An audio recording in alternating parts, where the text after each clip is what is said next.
ಅಂಕಿತ ಈ ಕಡೆ ತಿರುಗು. ಚೆನ್ನಾಗಿ ಕಾಣ್ತಿದ್ದೀನಾ? Showcase ಗೊಂಬೆಗೆ ಕಿತ್ತೋಗಿರೋ dress ಹಾಕಿದಂಗಿದೆ. ಇದ್ರ ಬದಲು ನೀನು ಡ್ರೆಸ್ನ ಬಿಚ್ಚಿ ಬಿಸಾಡೋದೇ ಬೆಸ್ಟ್. ಏನ್ರಿ ಏನ್ ಹೇಳ್ತಿದ್ದೀರಾ? ಅಂದ್ರೆ ನಿಮ್ ಪ್ರಕಾರ ಡ್ರೆಸ್ಸೇ ಹಾಕೋಬಾರ್ದಾ? ನಾಚಿಕೆ ಆಗಲ್ವಾ ಹಿಂಗ್ ಹೇಳಕ್ಕೆ? ನಾಚಿಕೆ ನನಗಲ್ಲ, ನಿನಗಾಗಬೇಕು. ನೀನು ಸಂಪ್ರದಾಯಸ್ಥರ ಮನೆಗೆ ಬಂದಿದ್ಯಾ, ನೀನು ಸೊಸೆಯಾಗಿ ಬಂದು ಮನೆಯನ್ನ ಬೆಳಗ್ಬೇಕು ಅಂತ ಅನ್ಕೊಂಡ್ರೆ ನೀನು ಮನೇನೂ ಬೆಳಗ್ತಿಲ್ಲ, ಪಾತ್ರನೂ ಬೆಳಗ್ತಾ ಇಲ್ಲ. ಬೆಳಗ್ತಾ ಇದ್ದೀನಲ್ವಾ? ಏನ್ ಬೆಳಗ್ತಾ ಇದೀಯಾ? ಬಲ್ಬ್ ಟ್ಯೂಬ್ ಲೈಟ್ನ ಬೆಳಗ್ತಾ ಇದೆ. ನಿನ್ನ ಕಡೆಯಿಂದ ಯಾವ ಬೆಳಕು ಬಂದಿಲ್ಲ. ಸರಿ, ಹಾಗಿದ್ರೆ ಒಂದ್ ಕೆಲಸ ಮಾಡ್ಬಿಡಿ, ಒಂದ್ ಟಾರ್ಚ್ನ ಕೊಡ್ಸಿ. ನೀವ್ ಹೇಳಿರೋ ಜಾಗದಲ್ಲೇನೆ ಬೆಳಗ್ ಬಿಡ್ತಾ ಕೂತ್ಕೋತೀನಿ. ಟಾರ್ಚ್ ಅಂತೆ ಟಾರ್ಚು? ಎಂತ ಸಂಪ್ರದಾಯಸ್ಥರು ವಂಶ ನಮ್ದು. ನಾನು ವಂಶೋದ್ಧಾರಕ. ನಮ್ಮ ತಾತ ಆಹಾ ಎಂತ ಸಂಪ್ರದಾಯಸ್ಥರು, ಎಂತ ಮಡಿವಂತರು.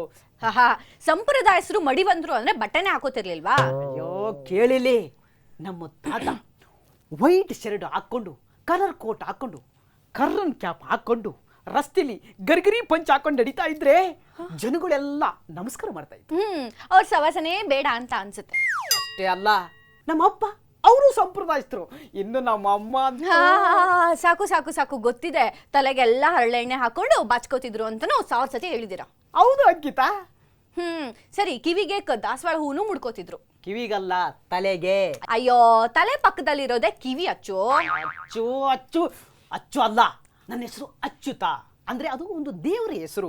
ಅಚ್ಚಚ್ಚು, ಬೆಲ್ಲದಚ್ಚು ಹಂಗೆಲ್ಲ ಕೆಟ್ಟದ ಕರಿಬೇಡ. ಗೊತ್ತಿದೆ ಗೊತ್ತಿದೆ. ನಿಮ್ಮ ಅಜ್ಜೆ ಹಣೆ ತುಂಬಾ ಕುಂಕುಮ, ಕೆನೆ ತುಂಬಾ ಅರ್ಶನ, ಕೈ ತುಂಬಾ ಬಳೆ, ಕಾಲಿಗೆ ಗೆಜ್ಜೆ, ಪಾದಕ್ಕೆ ಗೋರಂಟಿ, ಮೈ ತುಂಬಾ ಕೊಳೆವಂತರ. ಆ ಲಾಸ್ಟ್ನೇ ಲೈನ್ ಇದೆಯಲ್ಲ, ಅದು ವಾಪಸ್ ತಗೋ. ನಮ್ಮ ಅಜ್ಜಿ ದಿನಕ್ಕೆ 3 ಸಲ ಸ್ನಾನ ಮಾಡೋರು. ನಮ್ಮ ತಾತನ ಜೊತೆ ಡ್ಯುಯೆಟ್ ಆಡಿದ್ರೆ ಸ್ನಾನ ಮಾಡಿನೇ ಮಲಗೋದು, ಗೊತ್ತಾ?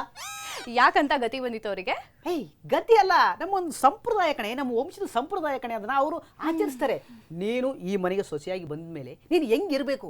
ನೀನು ನಮ್ಮ ವಂಶದನ್ನ ಬೆಳೆಸ್ಬೇಕೋ ಬೇಡವೋ? ಸರಿ, ಹಾಗಿದ್ರೆ ಒಂದು ಪ್ರಶ್ನೆ. ನಿಮ್ಮ ಅಜ್ಜಿ ಎಷ್ಟು ವರ್ಷದಿಂದ ಇದ್ದಿದ್ದು? ಒಂದು 60 ವರ್ಷದ ಹಿಂದೆ. ಮತ್ತೆ ನಿಮ್ಮಮ್ಮ? 30 ವರ್ಷದ ಹಿಂದೆ.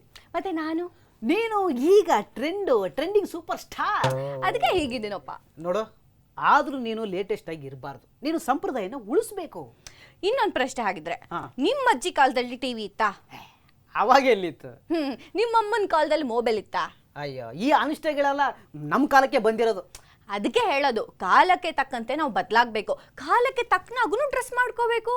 ಹೌದಾ? ಯಾರು ಹೇಳಿದ್ದು? ಅಯ್ಯೋ, ನಮ್ ರಾಜಣ್ಣ ಸಹ ಹೇಳಿದ್ದಾರೆ, ಕಾಲಕ್ಕೆ ತಕ್ಕಂತೆ ನಡೆಯಬೇಕು, ತಾಳಕ್ಕೆ ತಕ್ಕಂತೆ ಕುಣಿಯಬೇಕು ಅಂತ. ಹೌದು, ಹೇಳಿದ್ದಾರೆ. ಆದ್ರೆ ಲೇಟೆಸ್ಟ್ ಡ್ರೆಸ್ ಹಾಕೋಬಾರ್ದು ಅಂತಾನೂ ಹೇಳಿದ್ದಾರೆ, ಗೊತ್ತಾ ನಿನಗೆ? ಅಯ್ಯೋ, ಸರಿ, ಇವಾಗ ಏನ್ ನಿಮ್ ಸಮಸ್ಯೆ? ಈಗ ನಮ್ಮ ಅಜ್ಜಿದು 18 ಮೊಳದ ಒಂದು ರೇಷ್ಮೆ ಸೀರೆ ಇದೆ. ಅದನ್ನ ಏನ್ ಮಾಡೋದು? ಒಂದ್ ಕೆಲಸ ಮಾಡೋಣ, ಕಟ್ಬಿಟ್ಟು ಮನೆ ಶಾಮಿಯಾನೇ ಮಾಡ್ಕೊಂಡ್ಬಿಡೋಣ. ಏನ? ನಮ್ಮ ಅಜ್ಜಿ ಸೀರೆಯಲ್ಲಿ ಶಾಮಿಯಾನ ಮಾಡೋದ? ಮತ್ತಿನ್ನೇನ್ರಿ, ಅದನ್ನ ಉಟ್ಕೊಂಡ್ರೆ ಸುತ್ಕೊಂಡೇ ಇರ್ಬೇಕಾಗತ್ತೆ, ನಡೆಯಕ್ಕಾದ್ರೂ ಆಗತ್ತಾ? ಅದನ್ನ ಏನಾದ್ರು ಹಾಕೊಂಡ್ಬಿಟ್ರೆ ದ್ರೌಪದಿಯ ವಸ್ತ್ರಾಭರಣ ಮಾಡಕ್ಕೆ ಯಾರಾದ್ರೂ ಒಬ್ರು ಬರ್ಬೇಕಾಗತ್ತೆ. ನೋಡು, ಮಾತು ಬೇಡ. ನಾಳೆಯಿಂದನಾದ್ರೂ ನಮ್ಮ ಸಂಪ್ರದಾಯನ ನೀನು ಫಾಲೋ ಮಾಡು. ಓ, ಅಂದ್ರೆ ನಿಮ್ ಪ್ರಕಾರ ಹಣೆ ತುಂಬಾ ಕುಂಕುಮ, ಕೆನೆ ತುಂಬಾ ಅರಿಶಿನ, ಕೈ ತುಂಬಾ ಬಳೆ, ಕಾಲಿ ಗೆಜ್ಜೆ, ಗೋರಂಟಿ ಎಲ್ಲ ಹಾಕೊಂಡಿರ್ಬೇಕಾ? ಹೌದು, ಒಂದು ದಿನ ಆದ್ರೂ ಮಾಡಿ. ಸರಿ, ಏನೋ ಗಂಡ ಹೇಳ್ತಾನಲ್ಲ ಅಂತ ಮಾಡ್ತಿದ್ದೀನಿ. ಯಾವತ್ ಮಾಡ್ತೀಯಾ? ಮುಂದಿನ ಭಾನುವಾರ ಸಂಜೆ 7 ಗಂಟೆಗೆ ಮಾಡ್ತೀನಿ. ಅವತ್ತೇ ಯಾಕೆ ಮಾಡ್ತೀಯ? ಏನ್ ಮುಹೂರ್ತ? ಅಯ್ಯೋ, ಅವತ್ತು ಮಹಿಳಾ ಸಮಾಜದಲ್ಲಿ ಫ್ಯಾನ್ಸಿ ಡ್ರೆಸ್ ಕಾಂಪಿಟೇಷನ್ ಇದೆ. ಅದಕ್ಕೆ ನೀವ್ ಹೇಳಿರೋ ಹಾಗೇನೆ ಸಂಪ್ರದಾಯದ ಡ್ರೆಸ್ ಹಾಕೋತೀನಿ. ಕಳ್ಸಿದ್ದೀನಿ. ಬಂತು ನೀನು ಮದುವೆ ಇನ್ವಿಟೇಷನ್. ಕಳ್ಸಿರೋದಕ್ಕೆ ಬಂದಿರೋದು.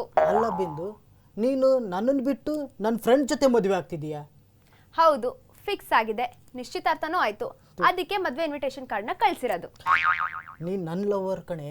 ನೀನು ನನ್ನ ಜೊತೆ ಪಾರ್ಕಿಗೆ ಬಂದಿದ್ದೀಯಾ, ಸಿನಿಮಾಕ್ಕೆ ಬಂದಿದ್ದೀಯಾ, ಹೋಟ್ಲಿಗೆ ಬಂದಿದ್ದೀಯಾ. ಈಗ ನೋಡಿದ್ರೆ ದಿಢೀರ್ ಅಂತ ನನ್ನ ಫ್ರೆಂಡ್ ಜೊತೆ ಮದುವೆ ಆಗಿ ಇಂಥ ಶಾಕ್ ಕೊಡ್ತಿದೀಯಾ? ಹಂಗಲ್ಲ ಕಣೋ, ಅವನ ಹತ್ರ ನನ್ನ ಲವ್ ಇತ್ತು. ನಿನ್ಗೊಂದು ವಿಷಯ ಗೊತ್ತಾ? ಅವನ ಹತ್ರ ನಾನು ಎಲ್ಲ ವಿಷಯನೂ ಹೇಳ್ಕೊತಿದ್ದೆ. ಅದಕ್ಕೆ ಅವನೇನು ಹೇಳ್ದೆ ಗೊತ್ತಾ? ನಿನ್ನ ನಾನು ಪ್ರಾಣಕ್ಕಿಂತ ಹೆಚ್ಚಾಗಿ ಪ್ರೀತಿಸ್ತಾ ಇದ್ದೀನಿ, ಅದಕ್ಕೆ ಎಲ್ಲರೂ ಮರ್ತ್ಬಿಡು ಅಂದ. ನಾನು ಅಲ್ಲಿ ಅದಕ್ಕೆ ಬಂದು ಸೋತ್ಬಿಟ್ಟೆ. ನನ್ನನ್ನು ಬಿಟ್ಟಿದ್ಯಾಕೆ? ಹಂಗಲ್ಲ ಕಣೋ, ನಿನ್ನ ಮತ್ತೆ ಅವನ್ನ ಇಬ್ರು ಗಮನಿಸ್ತಾ ಇದ್ದೆ. ಇಬ್ರು ತೂಗಿ ನೋಡಿದಾಗ ನಿನ್ಗಿಂತ ಅವನೇ ವಾಸಿ ಅನ್ಸ್ತಾ, ಅದಕ್ಕೆ ಮದ್ವೆಗೆ ಒಪ್ಕೊಂಡ್ಬಿಟ್ಟೆ. ಎಲ್ಲ ಸರಿ, ಈ ವಿಷಯ ನನಗೆ ಮೊದಲೇ ಯಾಕೆ ಹೇಳಿಲ್ಲ? Everything is fair in love and war ಅಂತಾರೆ, ಗೊತ್ತಾ? ಹೌದು, ಯುದ್ಧ ಮತ್ತು ಪ್ರೇಮದಲ್ಲಿ ಎಲ್ಲವೂ ಸರಿ ಇರುತ್ತೆ ಅಂತ ಗಾದೆ ಮಾತು ಕೇಳಿದ್ದೆ. ಯುದ್ಧ ಆಗ್ಲಿ ಲವ್ ಆಗ್ಲಿ ಎರಡು ಜಯಿಸೋ ತನಕ ನಮ್ಮ ಶತ್ರು ಪಕ್ಷಕ್ಕೆ ಗುಟ್ನ ಬಿಟ್ಕೊಡೋ ಹಂಗಿಲ್ಲ. ಅಂದ್ರೆ ನನ್ನ ಶತ್ರು ಪಕ್ಷನ? ಹಂಗಲ್ಲ ಕಣೋ, ಸುಮ್ಮನೆ ತಮಾಷೆ ಮಾಡಿದೆ. ಅದಕ್ಕೆ ಕೊನೆ ಮೂಮೆಂಟ್ ಅಲ್ಲಿ ತಾಳಿ ಕಟ್ಸ್ಕೊಳ್ಳೋ ಮೂಮೆಂಟ್ ಅಲ್ಲಿ ನಿನ್ನ ಕರಿತಿರೋದು. ಅಂದರೆ ನಿಮ್ಮ ಮದುವೆ ಫಿಕ್ಸ್ ಆಗಿ ತುಂಬ ದಿನನೇ ಆಗಿದೆ. ಅಷ್ಟೇ ಅಲ್ಲ, ಪ್ರೀ ವೆಡ್ಡಿಂಗ್ ಶೂಟ್ ಕೂಡ ಆಗಿದೆ. ಬಿಂದು, ಏನೇ ಆಗಲಿ ನಿನ್ನ ಮರೆಯೋದು ತುಂಬ ಕಷ್ಟ ಕಣೆ. ನಂಗೂ ಅಷ್ಟೇ ನಂದ. ಆದ್ರೆ ಒಂದ್ಸತಿ ನಾನು ಮದ್ವೆ ಆದ್ಮೇಲೆ ಹಳೇದೆಲ್ಲ ಮರ್ತೋಗ್ಬಿಡ್ತೀನಿ. ಏ ಅದು ಹೆಂಗೆ ಅಷ್ಟು ಈಸಿಯಾಗಿ ಮರಿತೀಯ? ಈಗ ನೋಡು ನಂದ, 7ನೇ ಕ್ಲಾಸ್ ಮುಗ್ದಿದ ತಕ್ಷಣ ಆ ಬುಕ್ಸ್ ಎಲ್ಲ ಪಕ್ಕಕ್ಕೆ ಇಟ್ಬಿಟ್ಟು 8ನೇ ಕ್ಲಾಸ್ ಬಂದ ತಕ್ಷಣ ಹೊಸ ಬುಕ್ಸ್ ಇಟ್ಕೋತಾರಲ್ಲ, ಹಂಗೆ. ಹೊಸ ಪೇಪರು, ಹೊಸ ಹಾಳೆ, ಹೊಸ ನೋಟ್ಬುಕ್ಕು, ಎಲ್ಲ ಕಡೆ ಬಿಳಿ ಹಾಳೆ. ಶ್ರೀಕಾರ ಬರಿತೀಯ, ಜೊತೆಗೆ ಲವರ್ ಹೆಸರು ಬರೆದು ಬಿಡ್ತೀಯ. ಇದೆಲ್ಲರೂ ಲೈಫಲ್ಲೂ ಕಾಮನ್ ಅಲ್ವೇನೋ? ಆದರೂ ನಿನ್ನ ಬಿಟ್ಟು ಮರೆಯೋದು ತುಂಬ ಕಷ್ಟ ಆಗ್ತಿದೆ ಕಣೆ. ನೋಡು ನಂದ, ನಿನ್ಗೂ ಗರ್ಲ್ ಫ್ರೆಂಡ್ಸ್ ಇದ್ದಾರೆ, ನನಗೂ ಬಾಯ್ ಫ್ರೆಂಡ್ಸ್ ಇದ್ದಾರೆ. ಈಗ ಏನ್ ಮಾಡೋದು? ಎಲ್ಲರೂ ಜೀವನದಲ್ಲೂ ಒಬ್ರನ್ನ ಮಾತ್ರ ಆಯ್ಕೆ ಮಾಡೋ ಅಧಿಕಾರ ಅಷ್ಟೇ ಅಲ್ವಾ ಇರೋದು? ನೀನು ನನ್ನ ಜೊತೆ ಸಿಕ್ಕಾಪಟ್ಟೆ ಓಡಾಡ್ತಿದ್ದೆ. ಅವನ ಜೊತೆನೂ ಓಡಾಡ್ತಿದ್ದೆ ಕಣೋ. ಆದರೂ ಅಂದರೆ ಅವ್ನು ಹೇಳಿದ್ದಕ್ಕೆ ಒಪ್ಕೊಂಡಿದ್ದೀಯಾ? ಹೌದು, ಅವ್ನು ನನ್ನ ಎಲ್ಲಾ ಸ್ಟೇಜ್ನಲ್ಲೂ ಗೈಡ್ ಮಾಡ್ತಿದ್ದ. ಅಲ್ಲಿ ಹೋಗ್ಬೇಡ, ಹಿಂಗ್ ಮಾಡು, ಹಂಗ್ ಮಾಡು ಅಂತ ಎಚ್ಚರಿಸ್ತಾ ಇದ್ದ. ಹೌದು, ಅವ್ನು ನಿನಗೆ ದೊಡ್ಡ ಫ್ರೆಂಡು, ಗೈಡು, ಫಿಲಾಸಫರು, ಲೆಕ್ಚರರು. ನಿಂಗೊಂದು ವಿಷಯ ಗೊತ್ತಾ? ನೀ ನನ್ನ ಬಾಂಬೆ ಕರೆದಿದ್ದೆ, ನೆನ್ಪಿದ್ಯಾ? ಅವಾಗ ನಾನು ಬರ್ಲಿಲ್ಲ. ಯಾಕೆ ಗೊತ್ತಾ? ಅವ್ನು ನನ್ಗೆ ಹೇಳ್ಕೊಟ್ಟ, ಅದಕ್ಕೆ. ಓ, ಅವ್ನು ಹೇಳೋದಕ್ಕೆ ಬರಲಿಲ್ವಾ? ಹೌದು, ಡೇ ಟೈಮಲ್ಲಿ ಓಕೆ, ನೈಟ್ ಟೈಮಲ್ಲಿ ಏನಾಗುತ್ತೋ ಏನೋ ಅಂತ ಭಯ ಆಗಲ್ವಾ? ಲೇ, ನಾನೇನು ಅಷ್ಟೊಂದು ಕೆಟ್ಟವನೇನೆ? ನಮ್ಮ ವಯಸ್ಸು ಕೆಡ್ಸುತ್ತೆ ಕಣೋ. ಒಂದೇ ರೂಮಲ್ಲಿ ಇಬ್ರಿರೋದು ಯಪ್ಪ ಭಯ ಆಗುತ್ತೆ, ಅದಕ್ಕೆ ಎಚ್ಚರಿಕೆ ನೀಡ್ದ. ಹೋಗ್ಲಿ ಬಿಡು, ಹಳೇದನ್ನ ಕೆಣಕ್ದಷ್ಟು ಮನ್ಸಿಗೆ ತುಂಬ ನೋವಾಗುತ್ತೆ. ಈಗ ಅದೆಲ್ಲ ಬಿಡು ನಂದ. ಈಗ ನನ್ನ ಮದ್ವೆಗೆ ನೀನು ಬರಲೇಬೇಕು. ಬರ್ತೀನಿ ಕಣಮ್ಮ, ಬರ್ತೀನಿ. ನಿನ್ನ ಕಟ್ಕೊಳ್ಳೋ ಹುಡುಗ ಅದೆಂಥ ಬೃಹಸ್ಪತಿ ಅಂತ ನೋಡೋಕ್ಕಾದ್ರೂ ಬರ್ತೀನಿ. ಅವನೇ ನಿನ್ನಷ್ಟು ಸ್ಮಾರ್ಟ್ ಆಗಿಲ್ಲ ಬಿಡೋ. ಹ್ಯಾಂಡ್ ಹಿಡಿದ್ಮೇಲೆ ಎಲ್ಲವೂ ಆಸಮ್, ಪ್ರೀತಿ ಒಂದೇ ಮೋಸಮ್. ಮೋಸ ಅಲ್ಲ ಕಣೋ. ಇವಾಗ ನಾವಿಬ್ರು ಒಳ್ಳೆ ಸ್ನೇಹ ಬೆಳೆಸೋಣ, ಫ್ರೆಂಡ್ಸ್ ಆಗಿರೋಣ. ನೀನು ಕೂಡ ಮದ್ವೆ ಆಗು. ಆಯ್ತು ಬಿಡು, ನಾನು ನಿನ್ಕಿಂತ ಮುಂಚೆನೆ ಇನ್ನೊಂದು ಹುಡುಗಿನ ಕಾಳಾಗ್ತಾ ಇದ್ದೆ. ಹೌದಾ? ಈಗ ಮದುವೆ ಹಂತಕ್ಕೆಲ್ಲ ಬಂದ್ಬಿಟ್ಟಿದೆ. ಮತ್ ನನ್ಗೆ ಕೇಳಿಲ್ಲ? ಅಯ್ಯೋ, ಯುದ್ಧ ಮತ್ತು ಲವ್ ಜಯಿಸೋವರೆಗೂ ಗುಟ್ಟಾಗಿಡ್ಬೇಕು. ಯಾರು ಹೇಳಿದ್ದು? ನೀನೇ ಹೇಳಿದ್ದು. ಹೆನ್ ಪೆಕೆಡ್ ಹಸ್ಬೆಂಡ್ ಅಂತ ನನ್ನ ಎಲ್ಲರೂ ರೇಗಿಸ್ತಾರೆ. ಅಲ್ಲ, ಈ ಗಂಗಾಧರ ಹೆನ್ ಪೆಕೆಡ? ಇನ್ನು ಮುಂದೆ ನಾನು ಯಾವ ಹೆಂಡತಿಗೂ ಎದುರಲ್ಲ. ನಾನು ಇಂದ ದಿಲ್ದಾರ್ ಆಗಿ ಬದುಕ್ತೀನಿ. ನಾನು ಗಂಡ, ಗಂಡರ ಗಂಡ, ದಿಲ್ದಾರ್ ಗಂಡ. ನಾನು ಪ್ರಚಂಡ. ಏನು ತುಂಬಾ ಮಾತಾಡ್ತಿದ್ದೀರಾ? ಏನಾಗಿದೆ ನಿಮ್ಗೆ? ನರಗಿರ ಏನಾದ್ರು ಸೆಟ್ಕೊಂಡ್ಬಿಡ್ತಾ ಹೆಂಗೆ? ಏನಿದು ಹೊಸ ಪೋಸು? ಯಾಕೆ, ಹೆಂಗಿದೆ ಮೈಗೆ? ನರಗಿರ ಅಂತ ಇದೆಯಾ? ನರಗಿರ ಅಂದ್ರೆ ನಿನ್ನ ನಾಲ್ಗೆಲಿರೋ ನರ ಕಿತ್ತಾಕ್ಬಿಟ್ಟು ನಾಯಿಗೆ ಹಾಕ್ಬಿಡ್ತೀನಿ. ಏನ್ ಸೌಂಡು? ಹಾ, ತಲೆಗಿಲೆ ಕೆಟ್ಟೋಯ್ತಾ ನಿಮ್ಗೆ? ಏನಾಗಿದೆ ನಿಮ್ಗೆ? ಬರ್ತಿದ್ಯಾ? ಅನುಮಾನ ಬರ್ತಿದ್ಯಾ? ಬರ್ಲೇಬೇಕು. ಓ, ಅಲ್ರಿ, ನನ್ನ ಎದುರುಗಡೆ ನಿಂತ್ಕೊಳ್ಳೋಕೆನೆ ಗಡಗಡ ಅಂತ ನಡುಕ್ತಾ ಇದ್ದವರು ಏನಿವತ್ತು ಈ ರೇಂಜಿಗೆ ರೋಪ್ ಹಾಕ್ತಿದ್ದೀರಾ? ಏನಾದ್ರು ರೌಡಿ ಸಿನಿಮಾ ನೋಡ್ಕೊಂಬಂದ್ರ?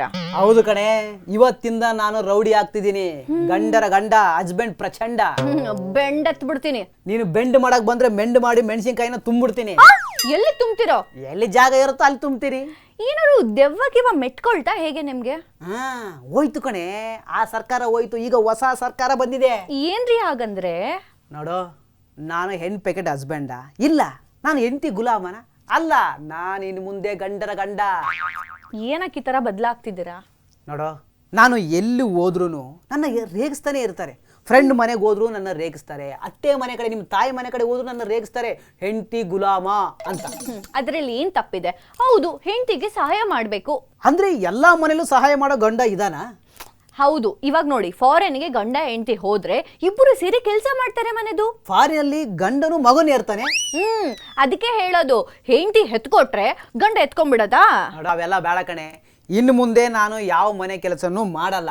ಪಾತ್ರೆ ತೊಳೆಯಲ್ಲ, ಬಟ್ಟೆ ಒಗೆಯಲ್ಲ, ವಾಶ್ ಮಾಡಲ್ಲ, ಇದು ಮಾಡಲ್ಲ, ಇನ್ನು ಬೆನ್ನು ಉಜ್ಜಲ್ಲ. ಏನ್ರಿ ಹೇಳ್ತಿದ್ದೀರಾ? ನಾನು ಯಾವಾಗ ಹೇಳ್ದೆ ನಿಮ್ಗೆ ನನ್ ಬೆನ್ನುಜ್ಜಿ ಅಂತ? ಅವೆಲ್ಲ ಬೇಡ. ಇನ್ನು ಮುಂದೆ ನಾನು ಹೆಣ್ ಪ್ಯಾಕೆಟ್ ಹಸ್ಬೆಂಡ್ ಅಲ್ಲ ರೀ. ಅದನ್ನ ಟಿ.ಪಿ. ಕೈಲಾಸಂ ಅವ್ರೆ ಹೇಳಿರೋದು. ಅದ್ರಲ್ಲಿ ಏನ್ ಮಜಾ ಇದೆ ಗೊತ್ತಾ? ಯಾವ ಮಜಾನೂ ಬೇಡ. ನೋಡು, ಅದನ್ನ ಫಸ್ಟ್ ನಾನು ಕಿತ್ತು ಬಿಸಾಕ್ಬೇಕು. ಇಷ್ಟು ದಿನ ನೀನ್ ಹೇಳಿದ್ರೆ ನಾನು ಕೇಳ್ತಾ ಇದ್ದೆ, ಇನ್ನು ಮೇಲೆ ನಾನು ಹೇಳ್ತೀನಿ, ನೀನ್ ಕೇಳ್ಬೇಕು. ಓಹೋ, ಈ ತರ ನಿಮ್ಗೆ ಉಪದೇಶ ಕೊಟ್ಟಿರೋದು ಯಾರು? ಗೀತಾ ನನಗೆ ಗೀತೋಪದೇಶ ಆಗಿದೆ. ಗೀತಾ ನಾನು. ಉಪದೇಶ ಕೊಟ್ಟಿರೋದು ಯಾವನು? ನನ್ನ ಫ್ರೆಂಡ್ಸು. ಓಹೋ, ಕಿವಿಗೆ ಏನಂತ ಓದುದು?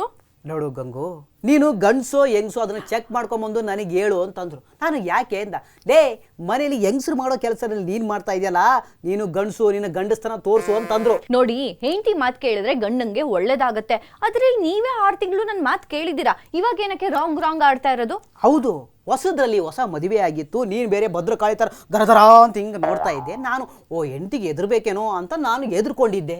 ಇವಾಗ ಏನಕ್ಕೆ ಮತ್ತೆ ಬದಲಾಗ್ತಿರೋದು? ಈಗ ನನ್ನ ಫ್ರೆಂಡ್ಸ್ ಹೇಳಿದ್ರು, ನೋಡಮ್ಮ ಗಂಗು, ನೀನು ದುಡಿಯೋನು ನೀನು, ಮನೆ ಯಜಮಾನ ನೀನು, ಬಾಡಿಗೆ ಕಟ್ಟೋದು ನೀನು, ತರಕಾರಿ ನಿಂದು, ಹಾಲು ಮೊಸರು ನಿಂದು, ಆದರೆ ಮನೆ ಕೆಲಸ ನಿಂದಲ್ಲ, ನಿನ್ನ ಹೆಂಡತಿ ಕೆಲಸ ಅದು ಅಂತ ನನಗೆ ಬೈದ್ರು. ನಿಮ್ಮ ಫ್ರೆಂಡ್ಸ್ ಏನೇ ಹೇಳಿ, ನೀವು ನನಗೆ ಏನೇ ಹೇಳಿ, ಆದರೆ ನೀವು ಮೊದಲಿನಾಗೆ ಎಲ್ಲ ಕೆಲಸ ಮಾಡಬೇಕು, ನೀವು ಮೊದಲಿನ ಥರನೇ ಇರಬೇಕು. ಇಲ್ಲ ಗೀತಾ, ಇದು ಲಾಸ್ಟ್ ಕೊನೆಯ ಅಂತಿಮ ವಾರ್ನಿಂಗ್ ನೀನು ಕೊಡ್ತಾ ಇದ್ದೀನಿ. ಈ ಮನೇಲಿ ನೀನು ಕೆಲಸ ಮಾಡ್ಕೊಂಡು ಬಿದ್ದಿರೋದಾದ್ರೆ ಬಿದ್ದಿರು, ಇಲ್ಲ ಅಂದ್ರೆ ಮನೆ ಕೆಲಸಕ್ಕೆ ಬೇರೆಯವ್ಳನ್ನ ಇಟ್ಕೋತೀನಿ. Trending super star